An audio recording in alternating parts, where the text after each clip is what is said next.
12월 13일 온라인 예배에 함께하는 모든 사랑하는 좋은나무교회 가족들을 환영합니다. 지금 상황이 좋지 못해서 온라인 예배가 지속될지 어떻게 될지는 주중에 상황을 살피면서 전체 카톡에 공지를 하도록 하겠습니다. 성탄 주일을 한 번도 이렇게 보내본 적이 없는데 이번 성탄 주일이 어떻게 될지를 한번 살펴봐야 될 것 같습니다. 사무처리에는 사실은 20일 날 성탄 주일에 예배 후 진행하려고 했었는데 그날 당일에 모이질 못한다면 필요한 내용들을 단체 카카오톡에 올려드리고 동의를 구하고 진행하도록 하겠습니다. 오늘 이제 찬양하며 시작할 텐데요. 오늘 찬양은 인천에 있는 환승교회와 함께 하도록 하겠습니다. 작년 8월에 인천에서 내려오셔서 환승교회 목사님께서 말씀 나눠주시고 성도님들 몇 분들과 함께 예배했었던 기억이 납니다. 오늘은 인천 환승교회 찬양팀과 함께 예배하도록 하겠습니다. 사랑하고 축복합니다.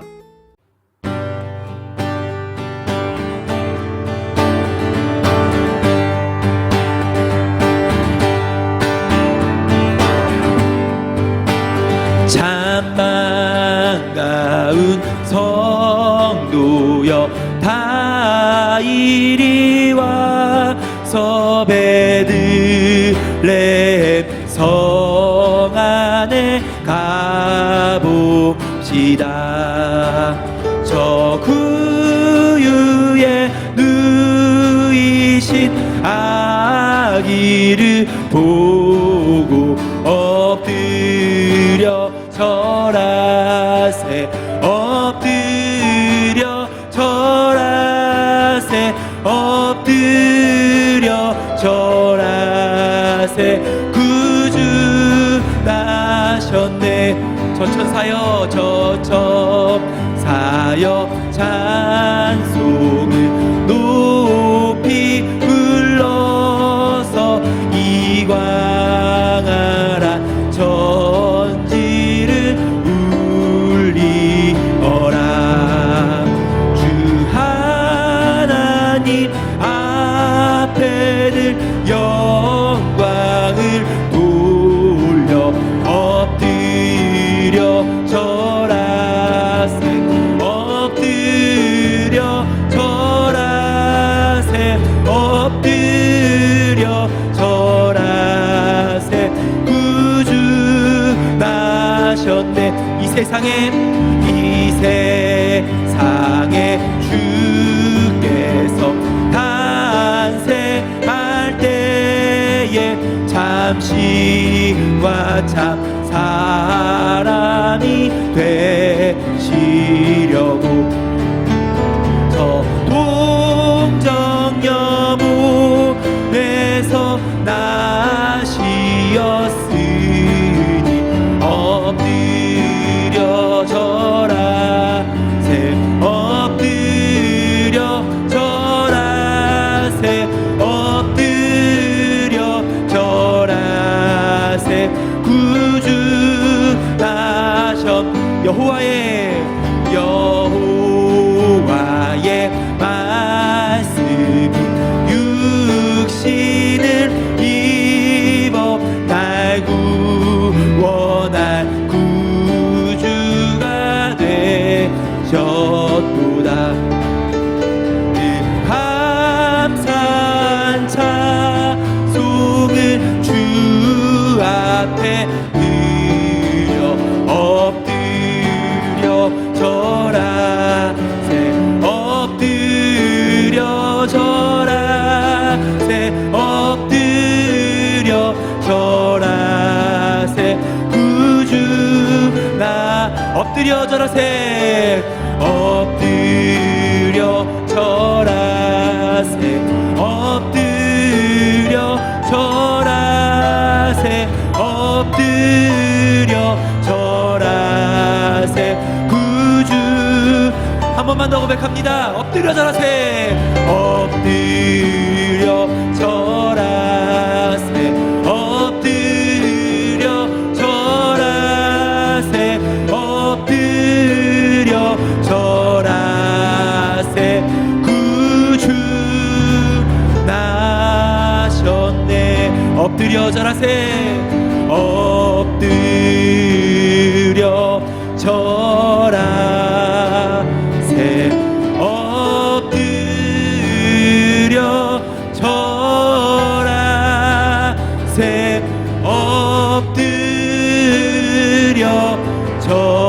엎드려져라.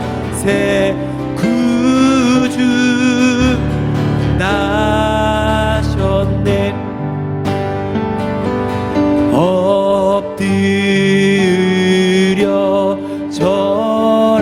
엎드려져라. 새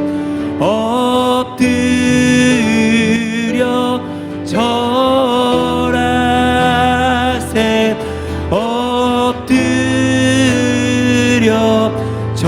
엎드려져라.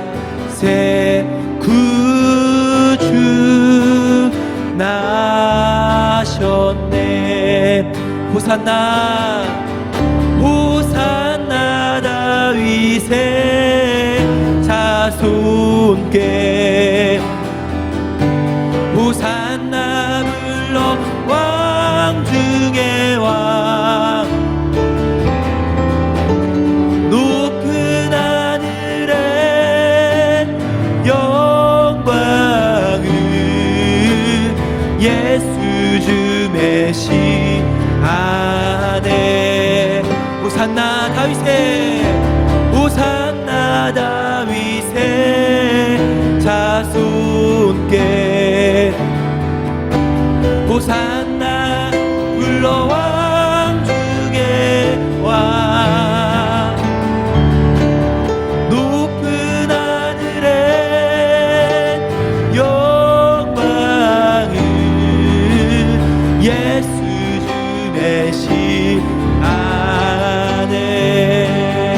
호산나 호산나 다윗의 자손께 호산나 불러 왕 중의 왕. 높은 하늘에 영광을 예수 주 메시아네.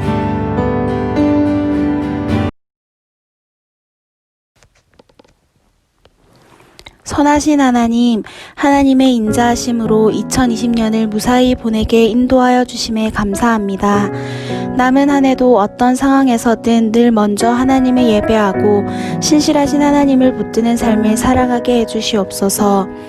하나님, 코로나19라는 상황으로 인해 몇 주째 사랑하는 좋은나무교회 가족들의 얼굴을 보지 못하고 있습니다. 만나고 보지 못하더라도 기도로 함께 동력하는 분들의 마음을 기억하여 주셔서 하루빨리 얼굴을 대면하여 함께 하나님을 기뻐하고 예배하는 자리로 나아올 수 있도록 인도하여 주시옵소서. 특별히 온 오프라인으로 학업을 지속해야 하는 자녀들과 직장에서 수고하시는 모든 성도분들의 안전을 지켜주시고 그 상황 속에서도 주일학교와 사역협의회 등 교회를 섬기시는 분들에게 여호수아에게 하셨던 약속을 이루셨던 것처럼 약속이 매일매일 성취되는 기름 부음이 있게 되기를 소원합니다. 하나님, 믿음의 식구 가운데 육신의 질병으로 고통 속에 있는 분들이 있습니다. 하나님이 눈동자같이 보호하실 때에 주님에 대한 믿음과 사랑이 더욱 깊어지게 하시고 여호와 라파의 하나님의 역사를 기대하게 하옵소서. 하나님, 이 시간 저희의 생각들은 잠시 내려놓고 하나님의 임재 가운데 나아갑니다. 목사님께서 전하시는 말씀을 통해 하나님을 더욱 알게 해주시고 들음이 순종과 행함으로까지 나아가게 하여 주시옵소서. 우리의 모든 것 되신 하나님, 하나님께서 주신 모든 것들이 아름답고 소중합니다. 새롭게 시작하는 이 한 주 하나님의 자녀로서 하루하루를 기쁨과 감사로 살아가게 하시고 하나님께서 주신 말씀을 기억하고 그 말씀대로 순종하는 가운데 승리하는 한 주 되기를 기도합니다. 그리고 이 모든 기쁨과 승리가 오직 하나님의 은혜로만 가능함을 고백하오니 주님께서 동행하시며 인도하여 주시옵소서.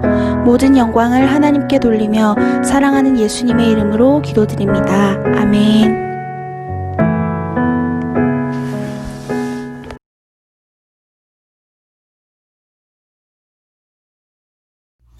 오늘 말씀 봉독은 그 자리에서 함께 한 목소리로 화면을 보시면서 말씀을 함께 읽도록 하겠습니다. 다 같이 창세기 3장 14절부터 15절까지의 말씀을 저와 함께 읽도록 하겠습니다. 시작.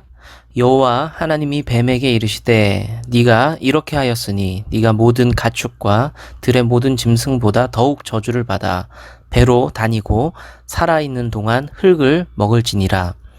내가 너로 여자와 원수가 되게 하고 내 후손도 여자의 후손과 원수가 되게 하리니 여자의 후손은 내 머리를 상하게 할 것이요 너는 그의 발꿈치를 상하게 할 것이니라 하시고. 아멘. 네, 오늘은 사과 깨어진 관계 한번 시작해 보도록 하겠습니다. 우리 밑에 제목 밑에 나와 있는 그 글씨를 한번 같이 읽어 볼게요. 시작. 하나님은 사람을 하나님의 형상대로 창조하셨습니다. 하나님께서 사람에게 주신 가장 위대한 선물은 하나님의 형상입니다. 하나님은 사람을 로봇처럼 만들지 않으셨습니다. 사람으로부터 기계적인 예배와 사랑, 존경을 받기 원하지 않으셨기 때문입니다. 하나님은 인간의 자발적이고도 인격적인 사랑과 존경, 찬양을 받기 원하셨습니다. 인간 스스로 하나님을 존경하고 예배하며 그분께 순종하기를 원하셨으므로 하나님은 인간에게 선택권을 주셨습니다. 그런데 그 사람들은 어떠했습니까? 자, 오늘은 우리에게 주어진 선택권이 있었는데 그 선택권, 자유를 통해서 우리는 무엇을 하고 있는가를 좀 한번 생각해 보고 싶습니다. 오늘은 아담과 하와의 사례를 통해서 우리에게 주어진 그 자유, 그 선택권을 통해서 우리는 어떻게 살아가고 있는지 한번 좀 살펴보고 고민해 보는 시간 갖도록 하겠습니다. 우리 1번부터 한번 보겠습니다. 1번 같이 한번 읽어 볼게요. 시작. 뱀은 어떤 존재이며 여자를 유혹한 뱀의 실체는 무엇입니까? 자, 창세기 3장에 나오는 등장하는 뱀의 존재가 도대체 무엇이냐를 한번 살펴보자는 겁니다. 창세기 3장 1절을 한번 보시면요. 한번 말씀을 한번 읽어 보실까요? 3장 1절입니다. 창세기 3장 1절 시작. 그런데 뱀은 여호와 하나님이 지으신 들 짐승 중에 가장 간교하니라. 뱀이 여자에게 물어 이르되 하나님이 참으로 너희에게 동산 모든 나무의 열매를 먹지 말라 하시더냐. 창세기 3장 1절의 말씀을 보시면 뱀은 하나님께서 지으신 들짐승이라고 되어 있습니다.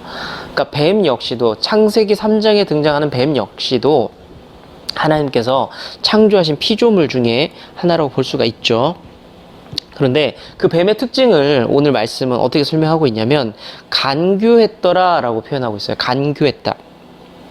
자, 그런데 뱀이 이제 간교했다는 말이 굉장히 똑똑했다. 좋은 선택을 하자면, 좋은 단어를 선택하자면 지혜로웠다라고 볼 수 있는데요. 마태복음 10장 16절의 말씀을 보시면요. 우리 조금 더 밑에 보면 나오는데 마태복음 10장 16절에 보시면 이런 말씀이 있습니다. 보라, 내가 너희를 보냄이 양을 이리 가운데로 보냄과 같도다. 그러므로 너희는 뱀같이 지혜롭고 비둘기같이 순결하라 라고 기록이 되어 있습니다. 여기서 이제 뱀같이 지혜로워라 라고 표현 쓴 것이 사실 간교하다와 같은 맥락이에요. 그런데 예수님께서 하신 말씀에 뱀처럼 간교해라 라고 말한다면, 번역을 하면은 어감이 좀 이상하겠죠. 그래서 이 부분에서는 뱀처럼 지혜롭게 라는 표현을 썼고요. 하지만 구약에서는 뱀이 머리를 쓰면서 사람을 속이고 죄의 현장으로 끌어들이고 있기 때문에 이 부분을 지혜롭다라고 말하면 안 되니까 구약의 창세기 3장에서는 뱀을 표현하면서 간교했다. 그리고 신약에서는 지혜롭게라고 이렇게 좀 다른 표현을 사용하고 있습니다. 어찌됐든 하나님께서 지으신 짐승 뱀이었고요. 그 존재는 굉장히 똑똑했던 것을 볼 수가 있습니다. 자, 그리고 창세기 3장 14절과 15절의 말씀을 보시면 뱀이 어떤 존재인지 또 등장을 합니다. 한번 여러분들 목소리로 한번 읽어볼까요? 3장 14절과 15절 좀 길기도 한데요. 한번 같이 읽어볼게요. 시작. 여호와 하나님이 뱀에게 이르시되 네가 이렇게 하였으니 네가 모든 가축과 들의 모든 짐승보다 더욱 저주를 받아 배로 다니고 살아있는 동안 흙을 먹을지니라. 여기까지요. 일단 여기까지만 볼게요. 뱀의 존재는요, 저주를 받은 존재다라고 정리할 수 있어요. 3장 14절부터 15절까지 큰 내용을 보면은 여러 가지 표현이 나옵니다. 사람과 원수가 되기도 하고, 뭐 흙을 먹기도 하고, 배로 기어다니고, 뭐 이런 표현들이 나오는데, 어찌됐든 이것을 다 모아 본다면 저주받은 존재, 하나님 앞에서 벌을 받은 존재다라고 정리를 할 수가 있습니다. 그리고 요한계시록 20장 2절을 보시면요, 이렇게 기록되어 있네요. 같이 한번 읽어볼까요? 시작. 용을 잡으니 곧 옛뱀이요 마귀요 사탄이라 잡아서 1000년 동안 결박하여. 자, 여기서 옛뱀이 용이다, 이것은 곧 사탄이요 마귀다라고 기록을 하고 있습니다. 창세기 3장에 나오는 뱀이요, 이때 이 기록으로 인해서 사탄의 상징이 됩니다. 그러니까 인간을 꼬드긴 사탄의 상징. 그런데 정확하게 보자면 사탄 그 자체라기보다는 뱀도 하나님 지으신 짐승 중에 하나라고 먼저 해석하는 것이 1차적으로는 맞습니다. 그래서 그렇지만 하나님이 만드셨고 지혜로운 존재였지만 결국에는 하나님 앞에서 저주받은 존재 정도로 뱀을 정리해 보면 좋을 것 같습니다. 자, 2번으로 넘어가 볼게요. 2번 같이 한번 읽어볼까요? 시작. 뱀은 여자에게 어떤 질문을 했습니까? 자, 그런 존재 뱀이 있었는데 그 뱀이 사람에게, 여자에게 어떤 질문을 합니다. 어떤 이야기를 하는데 3장 1절에 그 얘기가 나오죠. 자, 이렇게 기록되어 있습니다. 그런데 뱀은 여호와 하나님이 지으신 들짐승 중에 가장 강교하니라. 뱀이 여자에게 물어 이르되 하나님이 참으로 너희에게 모든 동산 모든 나무의 열매를 먹지 말라 하시더냐라고 기록이 되어 있어요. 그러니까 이대로예요. 뱀이 한 말은 여기 있는 말 그대로입니다. 뱀이 여자에게 물어 이르되 다음에 따옴표를 붙이면 그대로 뱀이 한 말이 나오죠. 자, 그런데 이 부분을 한번 유심히 보셔야 돼요. 하나님이 참으로 너희에게 동산 모든 나무의 열매를 먹지 말라 하시더냐. 자, 밑에 질문이 나오긴 하지만 여러분들에게 여쭤볼게요. 이 말은 사실인가요? 이 말이 진짜예요? 다시 한번 눈으로 보세요. 뱀이 한 말을 보세요. 그리고 이것이 맞는지 한번 판단을 해보세요. 팩트 체크를 한번 해보자는 거죠. 하나님께서는 뭐라고 말씀하셨죠? 그 에덴 동산에 있는 모든 나무의 열매, 실과들을 먹을 수 있다. 그런데 선악을 알게 하는 나무의 열매는 먹지 말라가 맞죠. 이것이 사실입니다. 그런데 뱀이 말을 교묘히 바꿉니다. 여기 있는 것들을 하나님께서 먹지 말라 하시더냐 물음표를 붙이면서 말을 좀 교묘하게 바꿔버립니다. 자, 이 부분을 창세기 2장 16절과 17절을 통해서 하나님 말씀을 보면서 한번 이제 비교하고 대조해 볼 수 있습니다. 창세기 2장 16절, 17절 말씀인데요. 여러분들이 한번 읽어보세요. 2장 16절, 17절입니다. 시작.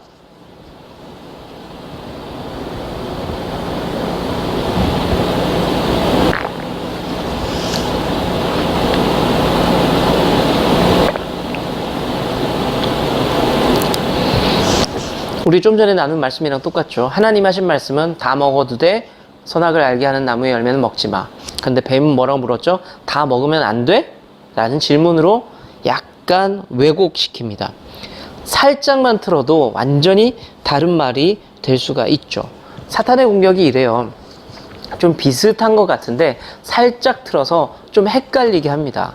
신앙생활을 아예 안 하는 사람들은요, 사탄의 영향을 크게 안 받을 수도 있어요.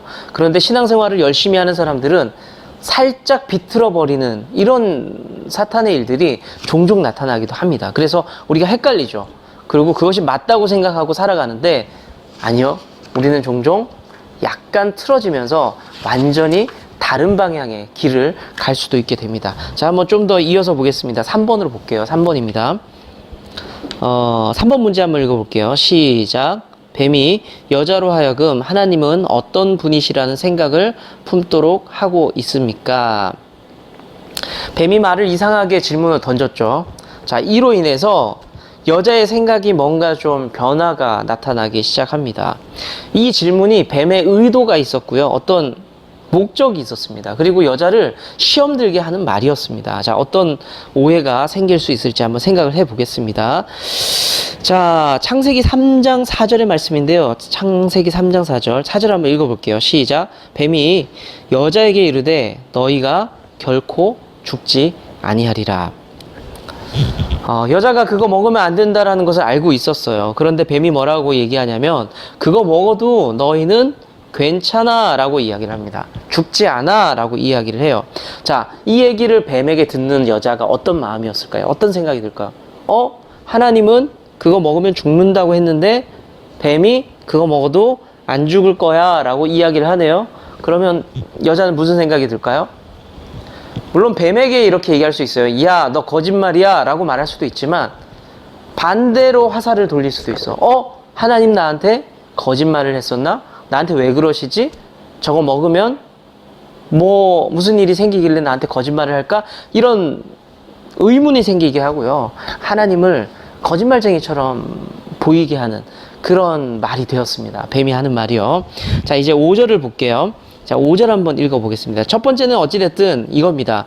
결코 죽지 아니하리라 라는 뱀이 한마디 했기 때문에 하나님을 거짓말하는 분으로 생각하게 할 수도 있습니다. 자, 5절 볼게요. 같이 읽습니다. 시작. 너희가 그것을 먹는 날에는 너희 눈이 밝아져 하나님과 같이 되어 선악을 알 줄 하나님이 아심이니라. 5절에서 핵심은 이거예요. 하나님과 같이 되어입니다. 하나님과 같이 되어. 자, 우리가 그걸 먹으면 먹지 말라 그랬는데 그 이유가 뭐냐? 뱀이 말하기를 그걸 우리가 먹게 되면 하나님처럼 되기 때문에 하나님 그걸 원하지 않으셨다. 그래서 우리더러 그거 먹으면 죽는다라고 말씀하셨다. 어떤 의미일까요? 하나님을 굉장히 소심하고 쪼잔한 분으로 만드는 거예요. 하나님은 그 능력을 자기만 갖고 싶어서 저걸 못 먹게 하는 거야. 자기만 어떤 좋은 것을 누리려고 하는 거야. 그리고 그거 먹으면 우리한테 죽는다고 했잖아. 하나님 협박하는 분이야 라는 생각을 갖게 하는 거예요. 그러니까 하나님을 말 한마디 틀어서 완전히 왜곡시키는 거예요. 첫 번째는 그거였죠. 하나님 거짓말 하시는 분으로 만들었죠. 두 번째는 하나님은 좁은 분, 소심하시고 그리고 협박하시는 분으로 만들어버립니다. 자, 말씀을 왜곡시키는 것, 이건 사탄의 전략이고요. 어떤 목적을 가진 전략인데 말씀을 이렇게 왜곡시킬 때에 어떤 일이 생기느냐, 두 가지 일이 일어납니다. 첫 번째는 하나님을 오해하게 됩니다. 말씀이 조금만 바뀌면 하나님 그런 분이었어? 못 믿겠는데? 라는 생각을 하게 된다는 거죠. 첫 번째는 하나님을 오해하는 거고요. 두 번째는 오해하게 되면 무슨 일이 생겨요? 하나님과 관계가 깨져버리게 됩니다. 말씀이 왜곡이 되고 말씀이 내게 잘못 들어오게 된다면 하나님과 문제가 생기기 시작합니다. 아담과 하와를 보세요. 하나님과 문제가 생겼죠. 뱀의 한마디 때문에 진리가 틀어져 버렸어요. 내 머릿속이 복잡해지면서 하나님과의 관계가 깨지기 시작합니다. 자, 밑에 한번 제가 뭐라고 되어 있었죠? 불쌍한 뱀 당했다라고 되어 있는데, 자, 뱀의 존재를 다시 한번 짚어보자고요. 뱀은요, 하늘에서 뚝 떨어진 사탄이 아니었어요. 마귀의 모습이 아니었습니다. 뭐라고요? 세상에서 가장 영리했던, 똑똑했던 피조물로 우리가 정리를 했습니다. 그런데 어떤 상상을 할 수 있냐? 그 뱀이요, 사탄의 존재, 악의 존재한테 당한 거예요. 그러니까 속임을 당한 겁니다. 그래서 아담과 하와가 죄를 짓게 만드는 그 앞잡이 역할을, 하수인이 된 거죠. 우리 이렇게 생각해 볼 수 있어요. 그 똑똑한 뱀도 당했어요. 그 똑똑한 뱀이 사탄에게 당했단 말이에요. 속았어요. 그러면 하물며 사람은 어떨까요? 우리 인간들이 죄 앞에서 당당하거나 혹은 자신할 수 있을까요? 자, 이 상황, 지금 이 현장을 보면서 우리가 생각해야 될 것, 경계해야 될 것 뭐냐? 우리도 역시 언제나 죄 가운데서 넘어질 수 있다.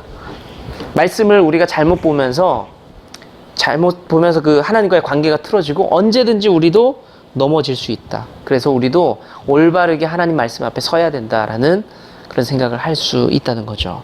자, 한번 4번으로 넘어가 볼게요. 자, 4번 질문 같이 읽습니다. 시작. 뱀의 질문에 대한 여자의 대답은 어떠했습니까? 2장 16절부터 17절과 비교해서 살펴보세요. 자, 뱀이 질문을 합니다. 여자가 무슨 말을 해요. 그런데 그 말이 맞는가 틀리는가? 2장 16, 17절 하나님이 하신 말씀과 여자가 한 말을 비교해 보자는 겁니다. 이제 자, 한번 볼게요. 자, 창세기 3장 2절 여자가 말을 해요. 여자가 뱀에게 말하되, 뱀이 도발을 하니까 여자가 말을 합니다. 뱀에게 말하되 동산나무의 열매를 우리가 먹을 수 있으나 라고 이야기를 하죠. 자, 3절까지 한번 좀 더 가볼게요. 동산 중앙에 있는 나무의 열매는 하나님의 말씀에 너희는 먹지도 말고 만지지도 말라 너희가 죽을까 하노라 하셨느니라. 자, 이 부분은 교회를 좀 다니셨던 분들은 성경 공부하면서 많이 보셨을 거예요. 뭔가 잘못됐어요. 그렇죠? 뭐가 잘못됐을까요? 한번 보자고요. 2장 16절 하나님 하신 말씀이에요. 2장 16절. 자, 한번 읽어보겠습니다. 여호와 하나님이 그 사람에게 명하여 이르시되 동산 각종 나무의 열매는 내가 임의로 먹되, 여기까지요. 하나님께서 뭐라고 하셨죠? 그 에덴 동산에 있는 열매를 먹어도 돼. 마음대로 먹어도 돼. 자, 여기까지입니다. 여자가 한 말과 하나님께서 하신 말씀이 뭐가 달라요? 여자는요? 생각을 해보죠. 먹지도 말고 만지지도 말라라고 했어요. 그쵸? 그런데 하나님께서는 뭐라고 하셨죠? 일단 만지지도 말라라는 말이 없어요. 우리가 그 부분을 먹어도 돼. 다른 거 다 먹어도 돼. 근데 선악을 알게 하는 나무의 열매는 만지지 말라는 말이 없어요. 한번 볼게요. 2장 17절 볼게요. 선악을 알게 하는 나무의 열매는 먹지 말라라고 되어 있죠. 먹지 말라, 만지지 말라라는 표현이 없습니다. 이건 뭔가 좀 그러니까 다른 거예요. 첫 번째는 여자는 먹지도 말고 만지지도 말라. 하나님께서는 먹지 말라라고 하셨어요. 또 두 번째 뭐죠? 하나님께서는 그것을 먹으면 3장 3절 끝부분을 보시면 죽을까 하노라라고 되어 있죠. 자, 여자가 이런 말을 했어요. 죽을까 하노라. 그런데 하나님 뭐라고 말씀하셨죠? 2장 17절 끝에 보세요. 네가 먹는 날에는 반드시 죽으리라. 두 개는 다릅니다. 하나는 죽을까 하노라, 하나님께서는 반드시 죽으리라. 확연한 다른 이야기죠. 그걸 먹었을 때 죽을 수도 있고 안 죽을 수도 있다라고 여자는 생각했고요. 하나님께서는 뭐라고 말씀하셨냐? 아니 그거 먹으면 반드시 죽어라고 말씀을 하셨습니다. 자, 여자는요 하나님 편에 서 있는 것 같아요. 하나님 편에. 그런데 뱀의 말에 이미 말려들고 있는 겁니다. 하나님과 가깝고 하나님 편인 것 같지만 이미 뱀이 한 말에 이렇게 말이 틀어지기 시작하면서 뱀에게 말려들고 있는 거예요. 그리고 스스로 말씀을 잊어버렸을까요? 잘 모르겠어요. 자기가 하는 말들이 잘못됐다는 것을 잘 모르고 있어요. 어찌됐든 간에. 근데 확신 있게 그 말을 하고 있죠. 자, 한번 요 5번까지만 조금 더 살펴볼게요. 5번 보겠습니다. 5번 문제 한번 읽어볼게요. 시작. 여자는 하나님께 대하여 어떤 마음을 품고 있습니까? 여자는요 하나님을 사랑하고 좋아해요. 좋은 관계예요. 그런데 뱀이 와서 살짝 긁어놓으니까 여자의 머리가 좀 복잡해지기 시작을 합니다. 하지만 하나님을 사랑하는 마음이 여전히 있어요. 그래서 뱀이 자꾸 이상한 말 하니까, 이간질 시키니까 어떤 마음이 들었을까요? 첫 번째는요, 변호하려는 마음이에요. 변호하려는 마음. 하나님 그런 분 아니다. 내게 그렇게 좋으셨던 하나님이 이상하게 보여지는 게 싫은 거예요. 그래서 하나님을 변호하고 싶은 마음이 있는 겁니다. 그래서 하나님 그런 분 아니다 하면서 말이 좀 바뀌기 시작하죠. 오버하기 시작한 겁니다. 그 아이들끼리 싸울 때 그런 거 있죠. 아이들끼리 싸움이 막 붙으면 우리 아빠는 뭐도 한다, 우리 아빠는 뭐도 있다, 막 이런 얘기를 하다 보면은 각자 아버지가 슈퍼맨이 되잖아요. 원래 슈퍼맨은 아닌데 되게 막 엄청난 사람이 되어 있잖아요. 똑같아요. 여자가 뱀이 자꾸 이상한 말 하니까 하나님 보호하고 싶어서 자꾸 말을 보탠 거예요. 그러니까 변호하고 싶은 마음이 있었던 거죠. 그런데 보태다 보니까 자기 말이 보태진 거예요. 하나님을 있는 그대로 설명한 것이 아니라 더 자기 말로 더 떼어서. 그러니까 하나님이 이상한 존재가 돼버린 겁니다. 자, 두 번째는요, 변호하려는 마음에 이어서 두 번째는 의심하는 마음이 생기기 시작을 합니다. 의심하는 마음.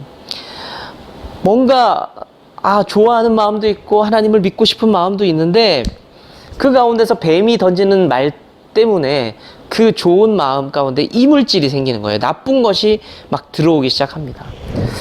진짜로 그런 거 아닐까? 내가 저거 먹으면 놀라운 능력이 생기기 때문에 하나님이 그게 싫어서 저거 먹지 말라고 한 거 아닐까라는 물음표가 자꾸 머릿속에 왔다 갔다 하는 거예요. 왔다 갔다. 자, 이걸 통해서 오늘 말씀을 정리할 수 있어요. 자, 밑에 오늘날 마귀의 전략이라고 되어 있죠. 마찬가지예요. 오늘날에도 마귀는 우리에게 똑같은 전략으로 다가옵니다. 아담과 하와를 흔들었던 마귀의 전략들이 여전히 지금 우리에게도 통하고 있어요. 의심이 들게 만들어요. 하나님과 나 사이에 물음표가 생기면서 왔다 갔다. 그거 맞는 걸까? 하나님을 믿는 게 맞는 걸까? 성경의 말씀이 진짜 맞는 거 맞을까? 이렇게 하는 게 옳은 게 맞아? 라는 생각이 자꾸 들게 됩니다. 그래서 틈을 벌려 놓죠. 아까 말씀드렸죠. 오해가 생기면요, 관계가 깨져요. 이거 아주 중요한 이야기예요. 믿음 생활 열심히 하다가 마귀가 틈을 주잖아요. 그러면 하나님과 우리와의 관계가 깨질 확률이 높습니다. 제가 좋아하는 비유예요. 언젠가 말씀을 드렸을 거예요. 예전에, 지금도 벽보라는 게 있죠. 뭐 영화 포스터 아니면 뭐 뭔가를 벽에 붙이게 될 때 이렇게 풀을 바르잖아요. 풀을 발라서 벽에 딱 붙입니다. 틈이 없도록 붙여요. 왜 그러죠? 틈이 있으면 벌어지기 때문에 틈이 없도록 붙여둡니다. 그런데 그것을 이렇게 떼려면 굉장히 어려워요. 떼내기 어렵습니다. 그런데 벽에 붙기 전에 그 종이 한 장은 어때요? 종이 한 장은 아주 약해요. 이렇게 찢으면 그냥 찢어집니다. 그런데 그 약한 종이가 벽에 붙는 순간 벽과 함께 단단해지고 찢어지지 않는 존재가 됩니다. 마찬가지입니다. 우리가 언제 강해집니까? 하나님을 잘 믿을 때. 이 말을 좀 바꿔볼게요. 하나님 앞에서 우리가 의심 가지지 않고 잘 붙어 있을 때, 그 종이가 벽에 붙어 있듯이 틈이 없이 하나님께 100% 붙어 있을 때 우리는 진짜 강한 그리스도인이 될 수 있다는 것입니다. 여러분들 꼭 기억하시고, 이 여자처럼 오버할 필요도 없어요. 내가 하나님을 위해서 뭘 하겠다 방방 뜨잖아요. 이게 또 사고가 나요, 사실은. 그런데 또 우리가 하나님을 이렇다 저렇다라고 판단하기 시작할 때 또 사고가 생기기도 합니다. 잠잠하게 성경에 나오는 말씀을 묵상하세요. 그 하나님이 내 하나님이에요. 성경에서 말씀하시는 그 하나님을 그대로 받아들이세요. 그러면 우리가 단단하게 믿음 안에서 살아갈 수 있다고 저는 확신하고 믿습니다. 우리 좋은 나무교회 모든 성도님들이 더할 것도 없고요, 못할 것도 없어요.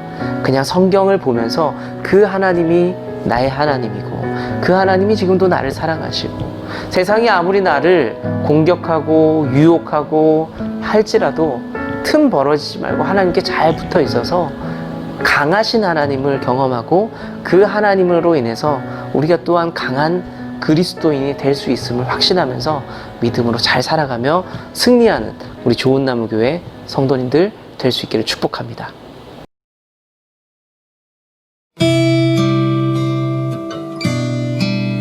우리의 길 첫째, 우리는 오직 예수 그리스도를 섬기는 믿음의 가족으로서 정체성을 가집니다. 둘째, 우리는 서로를 향한 사랑과 용서를 통해 이 땅에서 천국의 쉼을 누립니다. 셋째, 우리는 십자가의 사랑과 부활을 증거하며 또 다른 좋은 열매를 소망합니다. 아멘.